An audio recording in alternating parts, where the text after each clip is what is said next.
My name is Aryan. I read in class 6A in Sri Ayappa Public School. चलो तुम्हारा पहला question क्या है? Which of the following statement is correct? इसमें से पूछ रहा है कि सही कौन सा है। A boy taking a ride on a merry go round is at rest with respect to the people on the ground.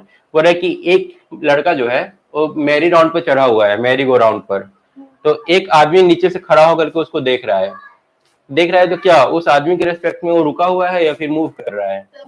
Move कर रहा है। Formation of a day and night is non periodic.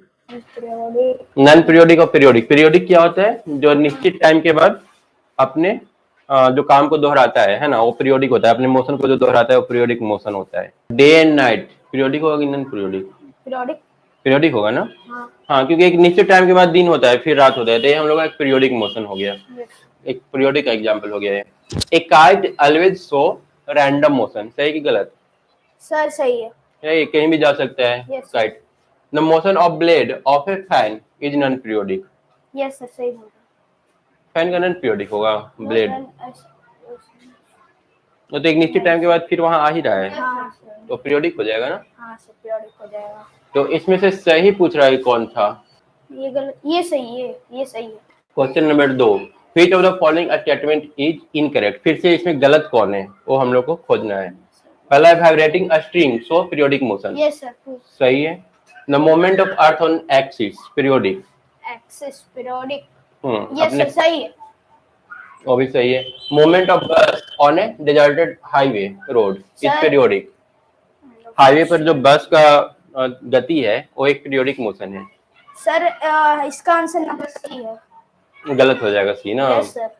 D है second hand of A wrist watch so periodic motion. Yes sir वापस ये periodic वापस आ जाएगा अपने पद पर। इसका सही आंसर सी। ठीक है, तुम्हारा अभी तक दोनों सही हुआ है ना? Yes sir.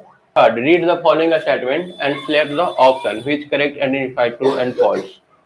When you travel by a train, जब तुम ट्रेन से ट्रेवल करते हो, the person sitting next to you, मतलब तुम्हारे आगे जो बैठा हुआ है, is at motion with respect to you, तो वो तुम्हारे रेस्पेक्ट में मोशन में होगा। मतलब एक ट्रेन है, फॉल्स। क्या रेस्ट में होगा वो? Yes sir false. एक क्वेश्चन बोल रहा है कि हम ट्रेन में बैठे हुए हैं, ठीक है, हमारे आगे एक और आदमी उसी सीट पर बैठा हुआ है। अब हमारे रेस्पेक्ट में मोशन में है कि रेस्ट में है? सर रेस्ट में। रेस्ट में। सही।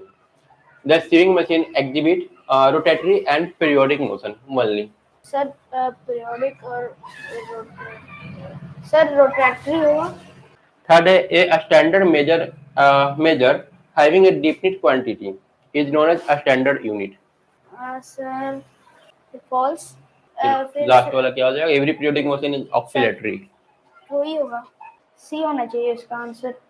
फॉल्स, फॉल्स, ट्रू और false. Every periodic motion oscillatory नहीं होता है। जैसे अर्थ घूम रहा है अपने पाथ पर, तो वो तो क्या है? पीरियोडिक नहीं है ना? वो पीरियोडिक है पर वाइब्रेट तो नहीं कर रहा है। नहीं सर वाइब्रेट नहीं कर रहा। तो ये कोई जरूरी नहीं है कि सारा पीरियोडिक मोशन वाइब्रेटरी हो। इसका आंसर सी हो जाएगा। एफ एफ टी एफ हो जाएगा। इसको मैच करवाना है। रेडियस ऑफ द अर्थ क्या होगा? 1500 किलोमीटर की millimetre approx? Sir number C हो जाएगा। सी हो रहा है। Yes sir. देखो इसमें रेडियस ऑफ अर्थ, ठीक है, रेडियस ऑफ अर्थ मान लो हमको एग्जैक्ट याद नहीं है कितना है, लेकिन इतना तो हम लोग जान रहे हैं कि अर्थ का डिस्टेंस पृथ्वी से क्या है? बहुत ज्यादा बड़ा है। तो अगर बहुत ज्यादा डिस्टेंस है तो हम लोग कोई बहुत बड़ा यूनिट यूज करेंगे। और सबसे बड़ा यूनिट इसमें क्या है? मेगामीटर। 6 मेगामीटर। किलोमीटर से भी बड़ा है मेगामीटर। तो जो सबसे ज्यादा डिस्टेंस है ना उसको मेगा में ही रख करके हम लोग मैच करवाने की कोशिश कर रहे हैं। एवरेज हाइट ऑफ पर्सन, आदमी का हाइट तो पता है सबको, 1.55 मीटर। हाँ 1.5 मीटर करीब होता है आदमी का हाइट। तो चलो यहाँ पर हम लोग मैच करवा लेते हैं। Average height of person sir number 2 1.55। Thickness of a piece sir number 4 0.2 millimetre. हाँ पेपर का मिलीमीटर हो जाएगा लगभग। तो इसका कितना? 4 ना? Yes sir. आर का 4। Sir number S distance from Delhi to Kolkata sir 1500 kilometre. हाँ दिल्ली से कोलकाता 500 बोल सकते हैं, 1500 kilometre. Size of water molecule, water molecule बहुत छोटा होता है। Yes 0.3 nm। H2O यही होता है ना? इस तरह से ऑक्सीजन होता है, इस तरह से हाइड्रोजन होता है। तो ये इतना छोटा होता है कि हम लोग को दिखाई भी नहीं देता है। 0.3 nm नंबर 1 मतलब कि नैनोमीटर यूज किया है। एन का मतलब क्या होता है? नैनोमीटर। नैनोमीटर। और 1 मीटर को अगर नैनोमीटर में कन्वर्ट करना है तो 1 मीटर का कितना टुकड़ा करना पड़ेगा? 1 मीटर में होता है 10⁻9 नैनोमीटर, मतलब 1 मीटर को 10⁻9 पार्ट कर दो, है ना। अरब खरब देख लो कहाँ पहुंच रहा है, उतना टुकड़ा करना पड़ेगा तब जाकर के 1 नैनोमीटर होगा, इतना छोटा है। यहाँ पर बोल रहा है कि इसको देख करके बताना है कि कौन इसको सही सही देख पाएगा। सकीब देख रहा है, रोहन देख रहा है, जॉन देख रहा है और अर्पित देख रहा है इस पॉइंट को। अब मेरा आंसर भी जॉन होगा। जॉन, जो सामने से अगर देखेंगे ना तब सही दिखेगा, अदरवाइज वो गलत दिखेगा। हाँ,